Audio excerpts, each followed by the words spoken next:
Bonjour à tous, oui, l'un de ces colis, là j'en ai 4, l'un de ces 4 colis m'a trahi. Le titre peut vous sembler énigmatique, mais je vais tout vous expliquer à la fin de la vidéo. Donc, je vais vous présenter en direct, là je vais les ouvrir en direct. Je ne sais pas exactement ce qu'il y a dedans, celui-ci oui, parce que c'est un que j'ai commandé via Vinted, donc qui est arrivé par Mondial Relay, donc je sais ce qui s'y trouve. En revanche, ceux-là m'ont été gentiment envoyés par des éditeurs que je pourrai ensuite lire et je vous en parlerai ici sur cette chaîne et je vous dirai, comme d'habitude, en toute sincérité, si je les aime ou non. Alors, on va commencer par les premiers, les plus légers, et on va terminer par celui qui m'a trahi. Et vous allez voir pourquoi, je vous expliquerai tout. Restez vraiment jusqu'à la fin de cette vidéo. Alors, je sais bien que vous appréciez, certains d'entre vous, ce genre de vidéos, c'est toujours agréable. Et puis en plus, on voit passer des livres. Et puis comme moi, vous aurez la surprise, on ne sait pas du tout sur quel livre on va tomber. Donc alors déjà, il faut que je trouve le sens de comment je les ouvre. Le premier livre donc, qui m'a été envoyé par une maison d'édition... Ah non, c'est pas une maison d'édition celui-là. Non, c'est... alors c'est un livre que je me suis acheté sur Louis Guillou. Voilà, vous connaissez ma passion pour Louis Guillou, un livre de Jean-Claude Bourlès, Louis Guillou, Les Maisons d'encre. Et apparemment, ça serait une sorte de présentation de Louis Guillou à travers les maisons dans lesquelles il a vécu et dans lesquelles il a écrit. Ça fait tellement longtemps que je vous en parle, il va falloir qu'un jour je fasse une vidéo spéciale un jour consacrée à Louis Guillou. Deuxième colis envoyé par les éditions Gallimard. Là, c'est plus facile à ouvrir a priori, mais ils ont quand même des bonnes méthodes pour que ça puisse pas être ouvert. Hop. Il faut même forcer un peu. Alors, quel va être ce livre? La surprise, attention. Parce que là, je sais pas du tout ce que c'est. Là, pour le coup, je sais pas du tout ce que c'est. Ce qui m'a été envoyé, c'est sûrement du folio. Ah, alors là, je connais pas du tout. John Lear Horst, avec une prononciation catastrophique. Une enquête de William Wisting, Le mal en personne. Voilà, je ne connais absolument pas. Donc ça va être une véritable découverte, nouveauté par l'auteur du Code de Katharina. Bah oui, ça m'aide évidemment beaucoup, je connais pas le Code de Katharina non plus. Et prix du meilleur polar scandinave. Là par contre oui, là c'est du solide. S'il a obtenu le prix du meilleur polar scandinave, et on sait à quel point les Scandinaves sont spécialistes en polar, et il y a une véritable culture du polar dans la littérature scandinave. Donc s'il a obtenu le prix du meilleur polar scandinave, eh bien, je ne savais même pas que Folio avait une collection Folio policier. Je ne sais pas si vous connaissiez cette collection chez les éditions Gallimard, donc chez Folio, mais ils ont même leur collection Folio policier, vous voyez, écrit en haut là. Intéressant. Donc je le lirai évidemment, et je verrai, vous savez, je lis de temps en temps des romans policiers, donc ça m'intéresse également. Autre petit colis, cette fois-ci envoyé par les éditions L'Iconoclaste. Et là, on a un ouvrage qui s'appelle Époque de Laura Poggioli. Cette histoire lui est arrivée, cela arrive chaque jour. Et d'après ce que j'avais compris des éditions L'Iconoclaste, c'est un roman lié aux écrans, voilà, cette génération qui est liée aux écrans. Et il me semble que c'est en somme une sorte de roman, peut-être pas d'anticipation, je ne sais pas exactement, donc je ne veux pas dire de bêtises, mais une sorte de roman lié à cette addiction aux écrans de la jeunesse. Voilà. De ce que j'avais compris vraiment, de ce que j'ai vu passer sur les réseaux sociaux, donc c'est chez L'Iconoclaste, et ça s'appelle Époque. Époque de Laura Poggioli.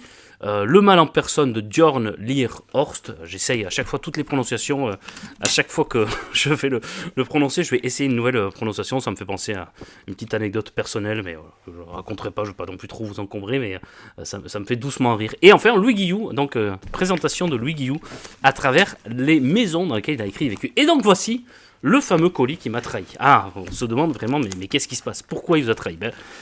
Je vais vous le dire à la fin. Voilà. J'espère que c'est celui-là, parce que normalement, de toute façon, j'en attendais pas d'autres. Oula, ça fait du bruit là. Normalement, j'ai réussi à faire quelque chose d'assez propre. Allez, je reviens, je termine ça proprement, et on découvre ensemble. Ah non, c'est bon, j'y arrive. Oh là là! Franchement, je m'impressionne. Pas mal du tout. Franchement, Je m'impressionne. Donc on a plusieurs ouvrages à l'intérieur. C'était une très très belle annonce Vinted. Je salue la personne qui a accepté mon offre parce que j'ai fait une petite négociation. Voilà, toujours la petite négociation qui fait toujours plaisir sur Vinted. Et puis ça permet également voilà, d'échanger, et puis d'avoir des livres, de tenter, des surprises. J'aime beaucoup Vinted pour ça parce que une fois que vous avez le livre qui vous intéresse, après vous voyez tout le catalogue de la personne. Et bah, c'est un peu la surprise. C'est un peu, voilà, vous découvrez d'autres types de personnes. Alors, Louis Guillou, encore du Louis Guillou. Il y aura pas mal de Louis Guillou dans ce colis. Les batailles perdues. Alors vous savez que Louis Guillou, c'est un romancier qui a essayé vraiment tous les styles. Et là, les batailles perdues, c'est évidemment une sorte de clin d'œil à Zola à Balzac, pardon, et ses illusions perdues. Et il aurait essayé d'écrire un siècle plus tard, pas l'équivalent, mais une sorte d'hommage aux illusions perdues un siècle plus tard. L'autre Louis Guillou, alors bon, il était dans le lot et je l'ai pris avec parce qu'il était offert au vu du prix, donc je l'ai pris quand même, mais je l'ai déjà. Le Pain des Rêves, mais c'est vraiment parce qu'il était dedans avec. Donc ça, mais je l'ai déjà, mais je compte le relire parce que c'est vraiment un de mes romans préférés de Louis Guillou. Autre dans ce colis qui avait Angelina de Louis Guillou. Voilà, pour le coup, vous voyez, je ne le connais pas du tout. Il a une grosse bibliographie, Louis Guillou, et donc il y en a que je ne connais pas, et que je découvre petit à petit personnellement, de même que Dossier confidentiel. Je crois que là, on est sur une enquête. Ah non, c'est pendant la guerre de 14, dans la petite ville de l'Arrière qu'agitent les mouvements sociaux. Encore une fois, l'arrière-front, la guerre de 14, qui a beaucoup marqué Louis Guillou pendant qu'il était adolescent. Il avait 15-16 ans pendant la guerre de 14, donc il ne l'a pas faite, il n'a pas combattu, mais il a vécu ça depuis sa ville natale, depuis Saint-Brieuc. On fait encore du Louis Guillou, donc avec Hyménée. Voilà. Et là non plus, mais tout ça c'est chez les Cahiers Rouges de chez Grasset. Ceux-ci, de mémoire, franchement, ne sont plus disponibles neufs. Donc c'est des œuvres qui sont difficiles à retrouver. On y travaille d'essayer de refaire vivre de Louis Guillou et de nouveau les rendre disponibles. Il y en a certaines des œuvres de Louis Guillou qui sont disponibles. Il y a Le Pain des Rêves, il y a Le Sang Noir, il y a Compagnon, il y a Ok Joe, là il y a Coco Perdu qui est réédité, mais voilà, il y en a plusieurs qui sont difficiles à trouver ou alors d'occasion. Et donc pourquoi ce colis m'a trahi ? Parce que c'était assez marrant, parce que vous savez que ici, sur Twitter, Instagram, mon podcast, je parle régulièrement de Louis Guillou. Et sur Vinted, j'ai un pseudo en fait, parce que c'est pas moi, donc c'est difficile de me reconnaître. Et pour autant, la personne, une fois que je commande l'achat, ensuite il y a le ticket qui sort, etc. Bon bref, donc lui il voit les informations pour envoyer, et puis il voit un Adrien en Bretagne, et qui fait une commande massive de Louis Guillou. Il m'envoie tout ça, il me dit, ces 3 indices me font dire que je pense savoir qui vous êtes. Et donc voilà, ça m'a doucement fait rire, ça a trahi mon identité, évidemment. Je ne pouvais pas me cacher, oui, c'était moi, du Louis Guillou en pagaille, un Adrien en Bretagne, c'était moi. Donc voilà, c'était assez marrant, on a échangé ensuite 2-3 messages. La personne était également un passionné habitant en Gironde, lui pour le coup, donc un passionné de Louis Guillou en Gironde. S'il regarde cette vidéo, je le salue, donc c'était vraiment très amusant. Voilà. Allez, on va faire du coup un petit récapitulatif de tout ce qu'on a reçu dans cette vidéo. Un recap please. Je me rappelle des profs d'anglais qui disaient ça au collège au début de chaque cours. Recap please, il fallait rappeler le cours d'avant. Quelque chose que j'adorais faire moi. Bref, alors Époque de Laura Poggioli chez l'Iconoclaste.